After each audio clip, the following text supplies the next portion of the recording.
My family has a tradition. Everyone, regardless of gender, must hide their identity and never reveal their family background. Only the first descendant to conceive a child earns the right to return home and take over the family business. I was the first in the entire family to get pregnant. The moment I found out, I was so excited I ran home without even putting on my coat. With this child, I could finally stop hiding our poverty from my husband, Ethan Moore, and his struggling little company wouldn't have to worry about next month's rent anymore. But when I got home and opened the door, I found my husband kissing another woman on the sofa. Ethan held the half-dressed woman and looked at me. "Blair's back. Let's get a divorce." I shoved the pregnancy test back into my pocket. What he didn't know was that his poor wife who'd suffered alongside him had a world behind her that he could never reach in his lifetime. Fine. I'll keep the child and leave the father. Goodbye forever. The divorce agreement is on the table. There's a pen next to it. Ethan's tone was flat. Blair slowly straightened her clothes, her neck covered with intense kiss marks. She sat in my usual spot, glanced at me, and curved her lips slightly without saying a word, as if she were the mistress of this house. I walked over and picked up the agreement. 3 pages, densely written. The house goes to Ethan. Company shares go to Ethan. Savings go to Ethan. The car goes to Ethan. I get nothing. I leave with nothing? Ethan finally looked at me. The agreement includes compensation. $30,000. That's not nothing. $30,000. I'd been married to this man for 3 years. $10,000 per year. Blair set down her teacup. "Vivian, with $30,000, you can rent a nice studio apartment."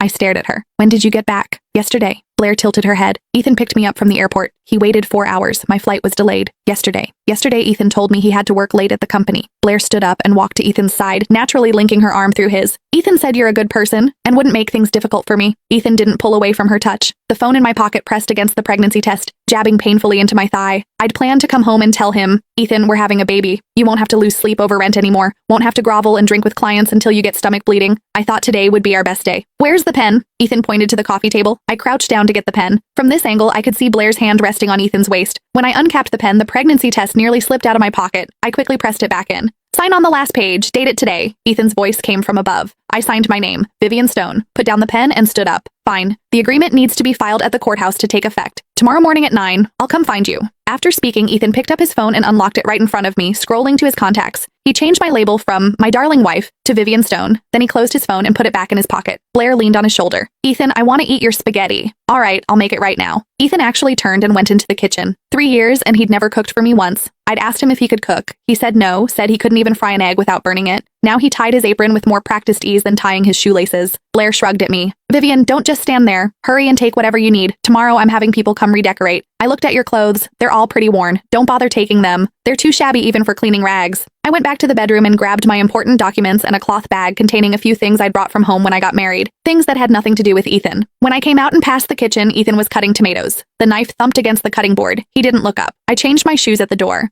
Blair followed and leaned against the doorframe. "Vivian, I don't know if I should say this." "Go ahead."